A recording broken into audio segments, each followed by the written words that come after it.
요즘 이 절기 혹시 예전에 우리 어릴 때에 또 아니면 조상들이 지키던 절기 이렇게 생각하고 지키시며 사십니까? 사실 현대인들에게는 그게 별 필요가 없습니다. 농업사회, 그러니까 농사를 지을 때는 절기를 무시할 수가 없습니다. 참 희한한 게 그 절기에 맞추어서 이렇게 1년 4개가 움직이거든요. 농사라는 것이 그렇기 때문에 철저하게 자연의 흐름을 알고요, 또 자연의 그 흐름에 순리대로 순종해야 됩니다. 뭐 내가 빼어나다 능력 있다고 해가지고 그 순리를 거스르고는 도무지 열매를 이제 결과를 얻을 수가 없습니다. 그래서 우리의 조상들은요, 한낱 미물에게도 귀를 기울인 것 같아요. 새소리 하나에도. 뻐꾸기를 우리 도시에서는 보기가 참 어렵습니다. 그런데 이 뻐꾸기를 예전에 조상들은 포곡조라고 얘기를 했습니다. 뻐꾸기가 어떻게 웁니까? 뻐꾹 뻐꾹 하고 울잖아요.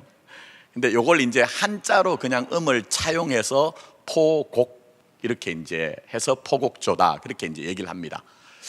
근데 이제 재밌는 것이 이 곡자가 무슨 곡자냐 하면 곡식곡자예요. 그래서 우리 선조들은 어떻게 생각을 했느냐, 이 뻐꾸기가 뻐꾹 뻐꾹 하고 울 때에 그 울음소리가 씨앗을 심어라, 종자를 심어라 이렇게 이해를 했다는 거예요. 참 재밌죠 여러분? 그래서 이 뻐꾸기가 언제 우느냐, 울기 시작하는 때가 이제 고구라고 하는 그 절기의 울기를 시작합니다. 그러다가 이제 시간이 가면 갈수록 울음소리가 좀 빨라지다가 망종 때가 되면요 어떻게 울까요? 혹시 여기 이제 연세가 조금 연만하신 우리 어르신들은 한번 어릴 때 소시적 한번 생각해 보십시오. 우리가 그런 것들 이렇게 얘기를 하고 자랐을 것 같아요. 망종 때가 되면요 고구 때 울던 그 뻐꾸기의 울음소리와 다르다는 거예요. 뻐꾹 뻐꾹 하고 울던 놈이 망종 때가 되면 이제 이 망종이 지나면은 씨앗을 뿌려도 열매를 거둘 수가 없으니까 뻑꾹 뻑꾹 이렇게 운다는 거예요.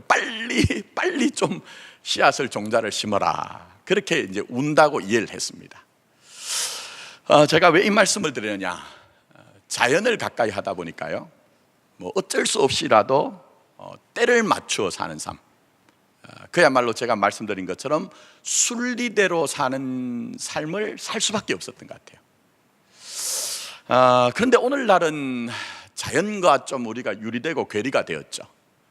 그래서 그런지 제가 목회를 하면 할수록 점점 순리대로 사는 모습이 참 희귀해져 간다, 참 없어져 간다, 그런 마음이 들어요. 오히려 영리대로 행하면서 사는 사람들이 이 세상에 훨씬 더 많아져 가요.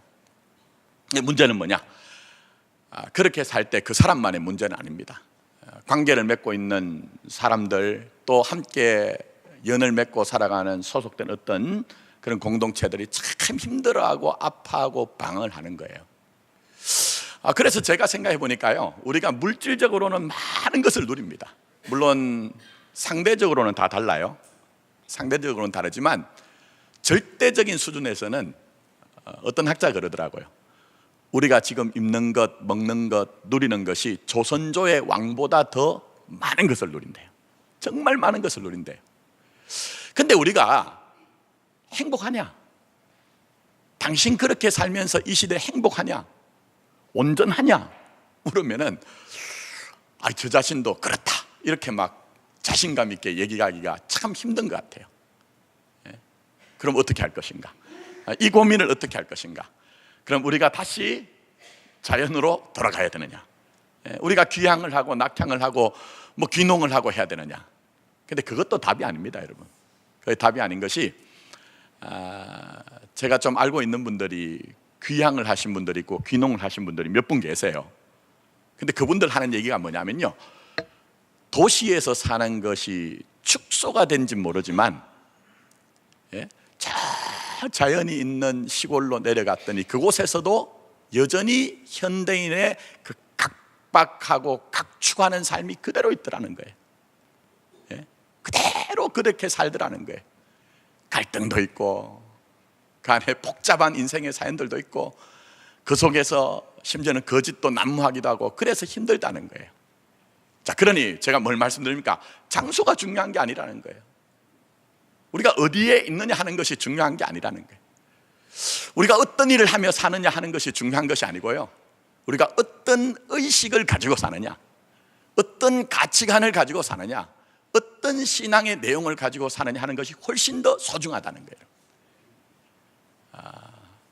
저는 제가 좀 자주 말씀드립니다만 아직 제가 심장이 뜨거울 때여서 그런지 모르지만 조국교회에 대한 걱정과 염려가 있어요. 새벽마다 제가 기도하는 한 부분에는 이제 조국교회의 회복을 위해서 늘 기도하는데요, 여러분 한번 생각해 보십시오. 물론 우리가 다 연대해서 공동의 책임이 있겠지만 이 조국교회가 너무 힘든데 누구에게 과연 더 많은 비중의 책임이 있느냐? 제가 솔직히 말씀드리면 저 같은 목사들이에요. 저 같은 지도자들이에요. 왜냐하면 오늘도 여전히 세상의 그 많은 뉴스와 소문들 가운데 온갖 추문을 일으키는 주체가 누구냐 하면 목사 지도자인 거예요. 그런데 역으로 제가 가능하면 우리 교회가 이제 좀 건강하게 이제 변화가 되고 있습니다만 좀 온전하게 변화가 되는 과정 중에 좀 제가 알고 있는 평신도, 성경적으로는 평신도가 없습니다, 여러분.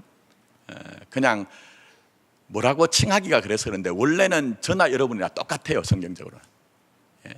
부르심이 달라서 직임이 다르고 하는 일이 다를 뿐이지 하나님의 백성과 자녀로서는 똑같거든요. 그런데 표현할 말이 없어서 제가 일단 평신도라고 말씀드리겠습니다만, 제가 알고 있는 평신도들 가운데서는요, 정말 반듯하게 삶을 살아감으로 말미암아 그들이 있는 곳이 어디인가 하는 것이 중요한 것이 아니고 있는 곳에서 거룩한 영향력을 나타내는 분들이 굉장히 많아요. 제가 사실은 목사로서 고개를 숙이고 정말 때로는 존경할 만한 분들이 굉장히 많거든요. 그런데 그런 분들이 직업도 다르고 연령도 다르고 삶의 형편이 다 다른데 동일한 것이 있습니다. 그게 뭔지 아십니까, 여러분? 하나님이 온 세상을 창조하셨다는 거예요. 하나님이 온 세상을 창조하셨다는 믿음이 분명합니다. 그리고 더 나아가서 만물을 말씀으로 창조하신 그 하나님이 나를 말씀으로 창조하셨다는 믿음이 있더라고요. 그리고 그렇게 창조하신 하나님은 나를 지금 이 시간 이 장소에 그냥 우연히 존재하게 한 것이 아니라 창조의 능력으로, 말씀의 능력으로 내 인생에 사명을 주셨다는 분명하고 반듯한 믿음을 가지고 살 때 그런 분들이 오히려 저보다 더 거룩하고 하나님의 영광을 드러내는 것을 봅니다. 그런데 우리에게 중요한 신앙이 뭡니까? 한마디로 얘기하면 창조신앙이에요. 가장 기초적이고 가장 근본적이고 여러분이 제대로 믿음의 삶을 살기 위해서 우리에게 필요한 것이 창조신앙에 대한 의식을 가져야 된다는 겁니다. 자, 이미 우리가 예배를 시작할 때 신앙 고백했습니다. 제가 말씀드린 것처럼 주문이 아니라고 했어요. 우리의 믿음의 고백이다, 실존의 고백이다, 그렇게 얘기를 했는데, 자, 다시 한번 우리가 첫 번째 문장만 한번 우리가 그런 믿음으로 한번 고백했으면 좋겠습니다. 같이 한번 외워볼까요? 나는 전능하신 아버지 하나님 천지의 창조주를 믿습니다. 아멘. 다시 한 번만 우리 믿음 가지고 고백하겠습니다. 다시 한번 해봅니다. 나는 전능하신 아버지 하나님 천지의 창조주를 믿습니다. 이 믿음 있을 때 교회는 교회되고, 이 믿음이 있을 때 여러분이 광야 같은 세상에서 격동치고 요동치는 세상 가운데서도 세상에 속하지 아니하고 정말 신앙의 독특성을 가지고 왕같은 제사장으로 살 수가 있는 거예요. 아무것도 아닌 것 같은 이 한 문장의 그 믿음의 고백 속에 얼마나 풍성한 하나님의 진리가 우리 가운데 숨겨져 있는지 모릅니다. 그래서 저는 이 첫 번째 문장을 가지고 몇 주간 좀 말씀을 전하려고 하는데요, 마치 밭을 갈다가 그 밭 가운데서 보화를 발견했던 농부처럼, 또 진귀한 진주를, 보화를 구하기 위해서 애써서 멀리까지 나가서 그것을 찾아 나섰던 그런 보석 상인처럼 진리를 좀 우리가 찾고자 하는 마음을 가지고 우리가 함께 좀 몇 주간을 영적인 여행, 믿음의 여행을 했으면 좋겠다는 것입니다. 자, 오늘은 첫 번째 이 믿음의 고백이 어떤 의미가 있을까? 한 가지만 정리합니다. 너무너무 풍성한 뜻이기 때문에 한 가지만 정리를 하도록 하겠습니다. 자, 결론을 말씀드립니다. 하나님은 우리에게 창조주 하나님을 믿으라고 합니다. 누굴 믿으라고요? 창조주 하나님을 믿으라고 말씀합니다. 이 창조주 하나님은 전능하신 하나님인 것을 믿으라고 말씀하세요. 자, 창조주 하나님은 어떤 하나님이라고요? 전능하신 하나님이세요. 그런데 이 전능함은 결국은 하나님의 나라와 구원의 약속을 이루는데 전능하다는 것을 알고 믿으라고 얘기합니다. 이게 가장 중요합니다, 여러분. 하나님의 전능하심이란 것은 다시 한번 말씀드립니다. 하나님의 나라와 하나님의 구원의 약속을 이루는데 전능하심이라는 것을 알고 믿으라고 말씀하세요, 여러분. 여러분 한번 잘 따라와 보십시오. 이게 무슨 의미인지. 일단 일반적으로 우리가 생각하는 전능이 뭡니까? 전능은 모든 것들을 다 할 수 있다는 거예요. 모든 것들을 다 할 수 있다는 것이 전능이에요. 못하시는 일이 없을 때 우리는 전능하다 이렇게 표현을 하는 거예요. 그게 맞습니다, 여러분. 그래서 오늘 우리가 성경을 보면요, 정말 우리가 믿는 하나님은 못하실 것이 하나도 없으신 하나님이에요. 그래서 다음 주부터 조금 살펴보겠지만 하나님이 천지를 창조하실 때에 먼저 시간을 창조합니다. 태초라고 하는 시간을 창조하시고요, 그 다음에 공간을 만드시고 그 공간 안에 존재하고 살아가는 모든 것들을 다 만드세요. 근데 하나님이 어떻게 만드시죠? 무엇으로 만드세요? 말씀으로 있으라 하실 때에 10번을 반복해서 하나님이 있으라 할 때 그것이 다 있었어요. 그렇기 때문에 하나님은 정말 없는 데서 있는 것 같이 부르시는 무에서 유를 창조하시는 창조의 하나님이란 거예요. 그걸 우리에게 말씀합니다. 그래서 우리가 온전한 믿음이란 것은, 믿음의 능력이 나타난 믿음은 바로 그 창조주 하나님을 믿는 믿음이 있어야 된다는 거예요. 때로는 우리의 삶에 혼돈과 흑암과 공허라는 현실이 있어요. 분명히 다 있습니다. 근데 그 혼돈과 공허와 흑암이라는 현실을 다 품어내심으로 말미암아 말씀하심으로 말씀의 현실을 만들어내시는 창조주 하나님을 믿을 때 그 믿음이 온전한 믿음이라는 거예요. 저는 우리 교회나 오늘 예배를 드리시는 저와 여러분들이 말씀하실 때 있게 하신 그 창조주 하나님을 믿는 믿음의 사람이 되기를 예수님의 이름으로 축복합니다. 자, 그러나 제가 기우일지는 모르지만 이 하나님의 전능하심에 대해서 혹시라도 오해를 하시지 않았으면 좋겠다는 겁니다. 자, 다시 한번 말씀드립니다.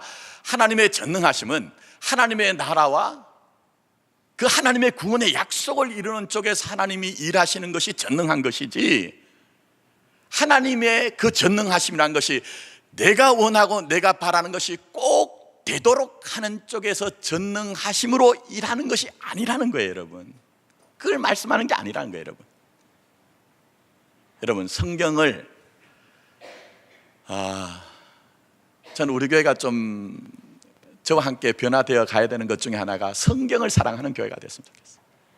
성도들 정말 개별적으로 묵상을 하고 큐티를 하고 하나님의 말씀을 알아차려가고 그 속에 말씀의 능력을 발견한 여러분이 됐으면 좋겠는데요, 성경을 조금만 여러분이 심사숙고하시면서 읽어보시면요, 하나님이 하지 않는 일이 있어요.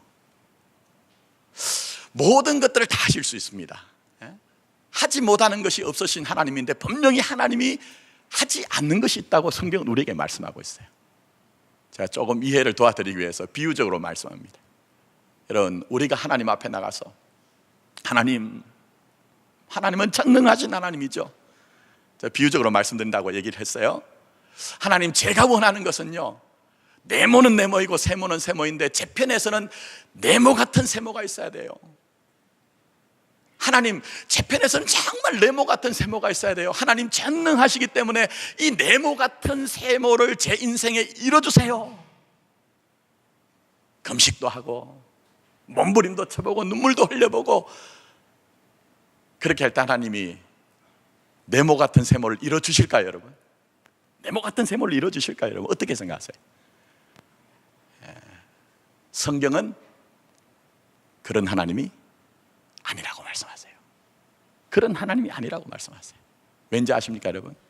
하나님은 무엇이 없으시다? 거짓이 없으시다. 하나님은 거짓이 없으신 하나님이시고, 하나님은 인생과 같이 시건하지 않는 하나님이시고, 하나님은 진실하신 하나님이기 때문에 네모 같은 세모, 세모 같은 네모를 이루어준다고 우리가 아무리 우리가 몸이 상할 지경까지 이르러서 간구한다 할지라도, 소원한다 할지라도 하나님은 얘야 그거 아니야, 그거 아니야. 네모는 네모이고 세모는 세모이야. 그거 똑바로 보는 것이 믿음의 삶이야. 그렇게 말씀하시는 것이 우리 하나님이란 거예요. 근데 제가 목회를 하면 할수록 많은 경우에 시간이 흘러가지만 수많은 성도들이요, 제가 비유적으로 말씀드린다고 말씀했잖아요.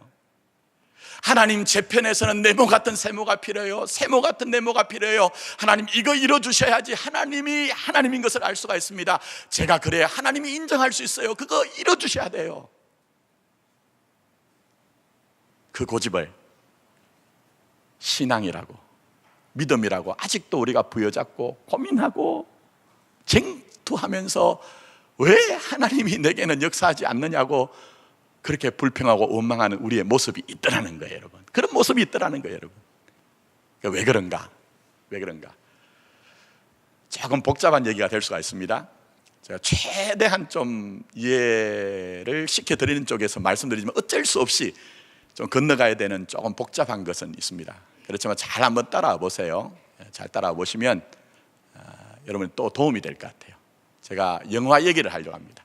특정한 영화가 아니고요, 어떤 회사에서 만들어내는 영화 전체를 좀 얘기하려고 하는데요, 영화를 저는 굉장히 좋아합니다. 그런데 자주 갈 형편은 되지 않고요, 영화만큼 인간의 그 심층적인 다층적인 심리를 드러내는 어떤 그런 것이 없거든요. 여러분 혹시 마블사라고 하는 영화사 아십니까? 주로 만화를 가지고 영화를 만들어내요. 제가 목록을 읽어드리면 여러분 이런 영화를 만드는 회사구나 하고 이해가 되실 거예요. 아이언맨 들어보셨죠? 자녀들하고 보신 분 있을 것 같아요. 헐크, 천둥의 신 토르, 캡틴 아메리카, 어벤져스, 앤트맨, 뭐 이런 등등의 시리즈를 만들어내는 회사거든요. 근데 나오는 쪽쪽 세상말로 대박이에요. 특히 애들, 가족 있는 분들은 다 가서 봐야 돼요. 근데 제가 보니까요, 나오는 영화가 전부 다 달라도 하는 얘기는 똑같아요. 등장인물이 다르고 사건 다르고 똑같습니다. 첫 번째, 세상은 불합리하다. 뭐라고요? 세상은 불합리하다. 정의가 불의해지는 것처럼 보여지고, 화평이 폭력 앞에 무릎을 꿇는 것처럼 보여지는 세상이 바로 우리가 몸담고 있는 세상이라는 거예요. 근데 두 번째 얘기가 뭡니까? 그 모든 일들은 일반 범부들이 해결하는 것이 아니라 특별한 기회를 통해서 특별한 능력을 가진 사람, 여러분 아신 것처럼 스파이더맨은 가만히 있다가 거미한테 물리잖아요. 희한하잖아요, 그죠? 거미한테 물렸는데 갑자기 이상한 능력 생기잖아요. 근데 어쨌든 그런 대단한 파워와 능력을 가진 어떤 영웅이 나타나서 우여곡절 그때 한순간에 그 불합리한 문제를 해결하더라. 다 똑같아요, 다. 근데 저는 안 봅니다, 마블사 영화를. 좀 시시해가지고. 근데 여러분, 이 뻔한 얘기를 왜 사람들이 환호성을 막 지를까요? 심지어는요, 제가 어린아이들이라고 했지만 실제로는요, 외국 같은 경우는요, 어른들이 줄을 섭니다. 그 안에 인간의 심리가, 감춰진 심층적인 심리가 숨어져 있습니다. 우리도 우리 몸으로 경험하는 세상이 합리적입니까? 불합리적입니까? 불합리해요. 우리도 그 세상에서 고통당하고 아파하고 방황하거든요. 첫 번째는 다 똑같아요. 두 번째, 우리도 그 불합리한 세상의 영웅이 되고 싶어요, 우리 자신이. 그래서 우리가 어릴 때는 전부 우리가 어떻게 됐습니까? 남자분들은 보자기를 전부 다가 목에다가 메고 슈퍼맨 하고 높은 데서 뛰어내려 봤죠. 그러다가 엄마한테 뒤지도록 맞았잖아요.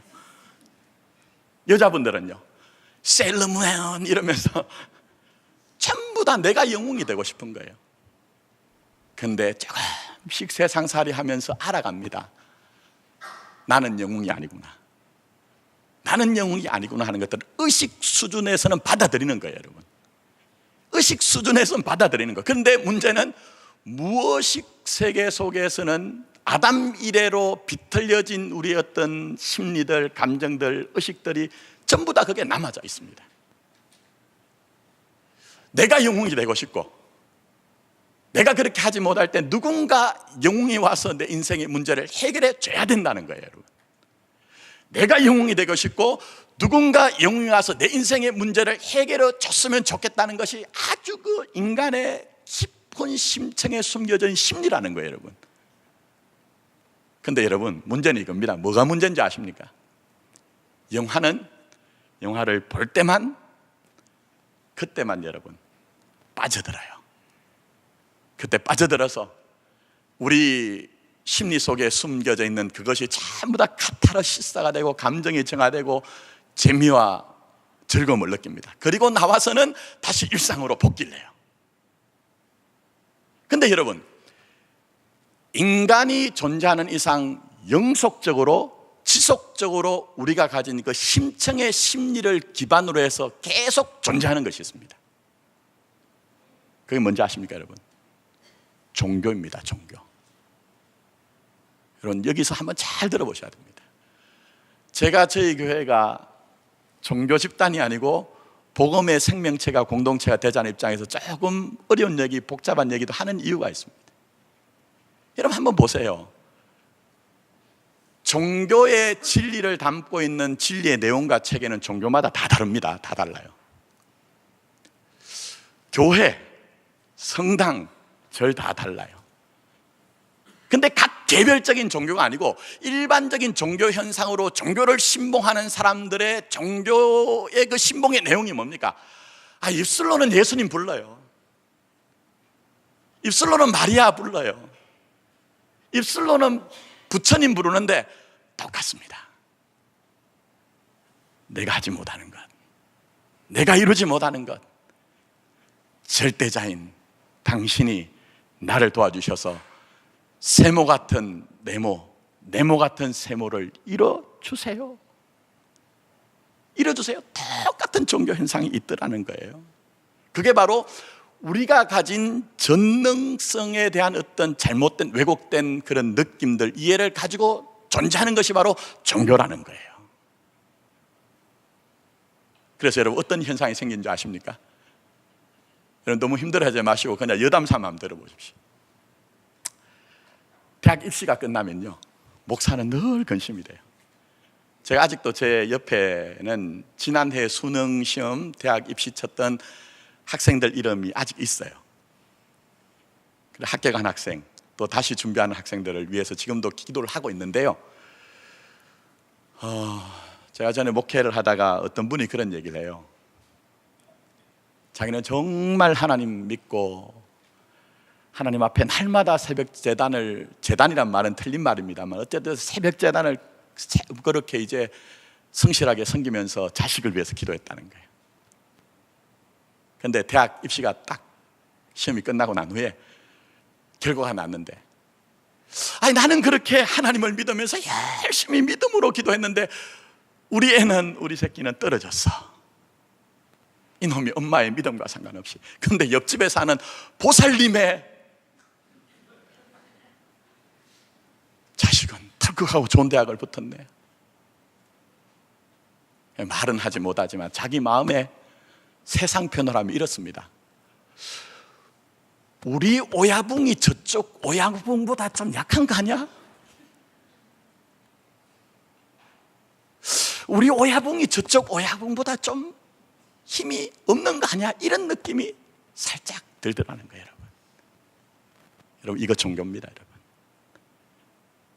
제가 참 여러분들 지금까지 들었던 얘기가 아니고 자꾸 딱딱하고 때론 걸리기도 하고 그런 말씀을 전하는 것 같죠. 저도 언젠가 주님 앞에 서야 되고 여러분도 언젠가 주님 앞에 서야 되니 제가 직진하는 목사예요.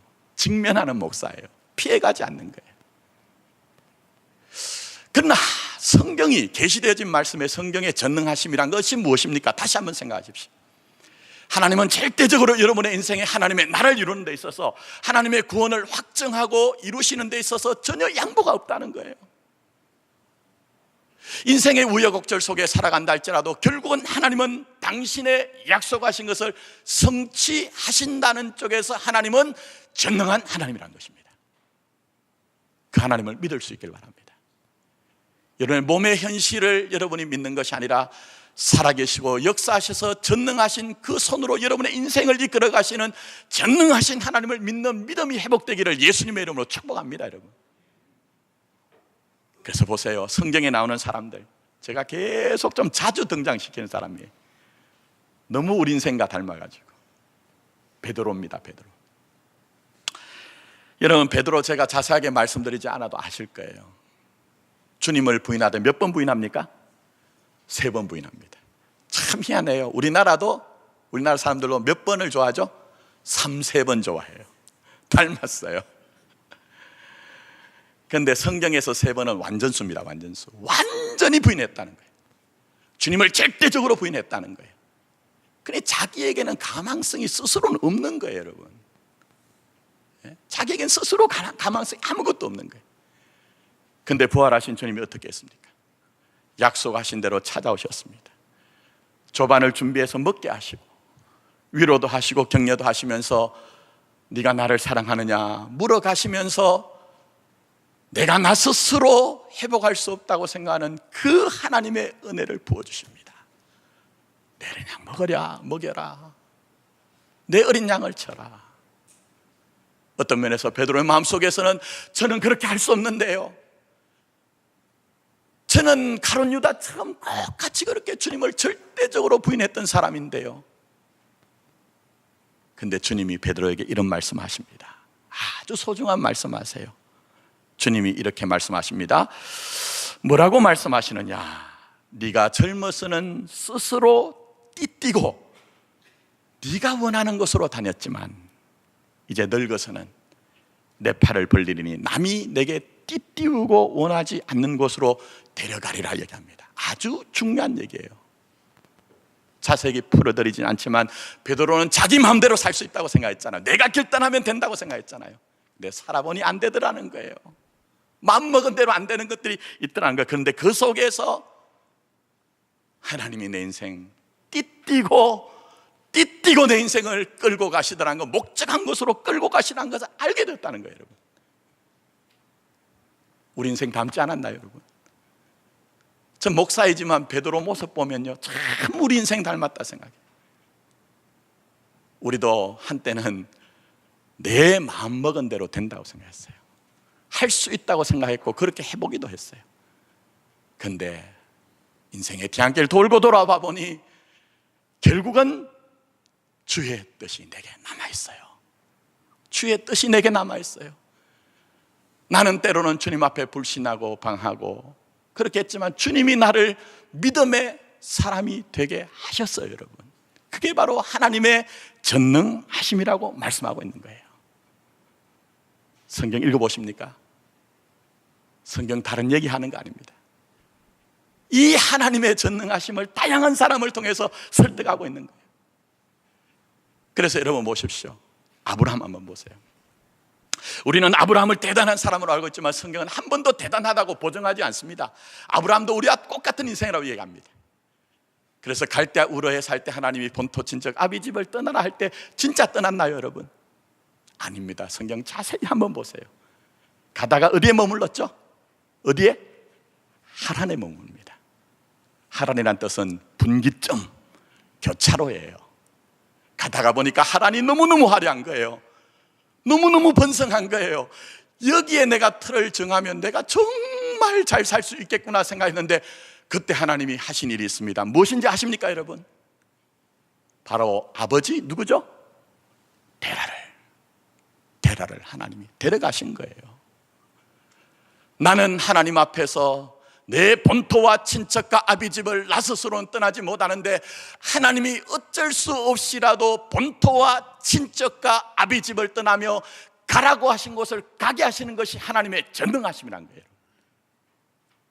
또 아브라함이 얼마나 필요합니까? 여러분, 우리 중에 누가 아내를 팔아먹은 사람 계세요? 제가 만약에 아내를 팔아먹었다고 하면 마포구에 목 살 수 있을까요, 여러분? 근데 이 아브라함은 2번이나 자기 아내를 팔아먹었거든요. 얼마나 필요합니까, 여러분?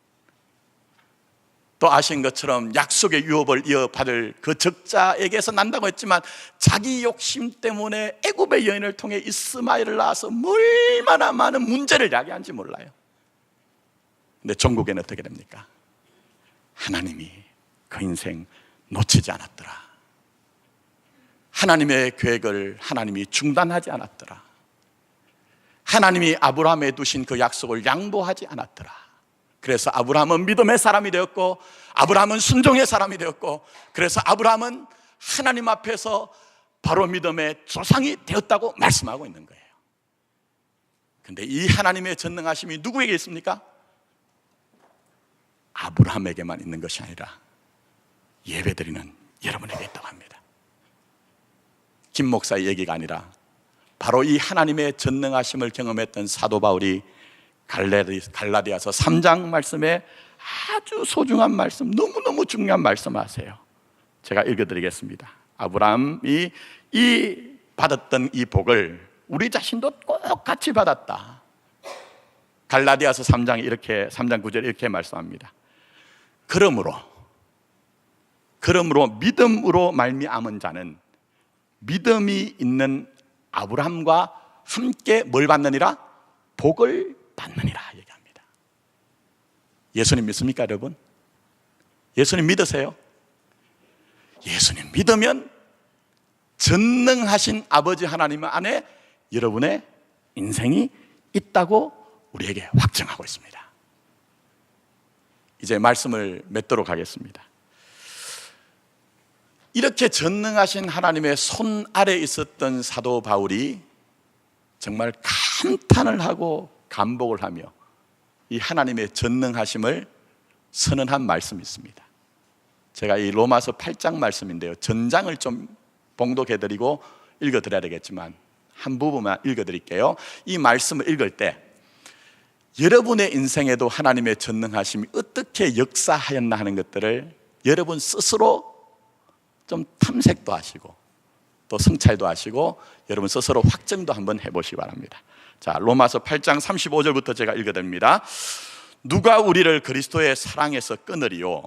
환난이나 곤고나 박해나 기근이나 적신이나 위험이나 칼이라. 이 모든 일에 우리를 사랑하시는 이로 말미암아 우리가 넉넉히 이기느니라. 내가 확신하노니 사망이나 생명이나 천사들이나 권세자들이나 현재 일이나 장래 일이나 능력이나 높음이나 깊음이나 다른 어떤 피조물이라도 우리를 우리 주 그리스도 예수 안에 있는 하나님의 사랑에서 끊을 수 어떻게 해요? 없으리라. 이것이 하나님의 전능하심입니다. 때로 우리의 인생도 아브라함처럼 비루함과 초라함 가운데 있을 수가 있어요. 때로 우리의 인생도 아브라함처럼 조카로서 구해야 될 때처럼 양겁게 무거운 인생의 짐이 있을 때가 있어요. 때로 우리의 인생도 아브라함처럼 하나님이 그 아들을 요구하신 것처럼 절체절명의 위기 가운데 시험 가운데 있을 수가 있어요. 그러나 하나님은 여러분의 인생에 대해서 양보하지 않습니다. 여러분의 인생에 대해서 포기하지 않습니다. 여러분의 인생에 하나님의 나라와 구원의 그 확정을 이루실 때까지 열심히 일하시는 것이 전능하신 하나님이십니다. 전능자의 손 아래 있는 여러분의 인생을 기억하십시오. 지금도 여전히 우리의 인생에 혼돈과 공허와 흑암이 있을지 모르지만 그거 다 품어내시고 여러분의 인생을 말씀의 현실로 만들어 나가시는 전능하신 하나님을 믿으십시오. 그럴 때에 아브라함이 믿으니 뭐로 여기셨더라? 의로 여기셨더라. 아브라함이 믿으니 의로 여기셨더라 하신 우리 하나님이시는 그 베푸신 의의 능력으로 말미암아 모든 일들에 대해서 최종적으로 넉넉히 승리하게 될 것입니다. 이런 은혜가, 이런 축복이 우리 교회와 오늘 예배를 드리는 여러분의 삶 가운데 있기를 예수님의 이름으로 축복합니다. 기도드리겠습니다. 나는 전능하신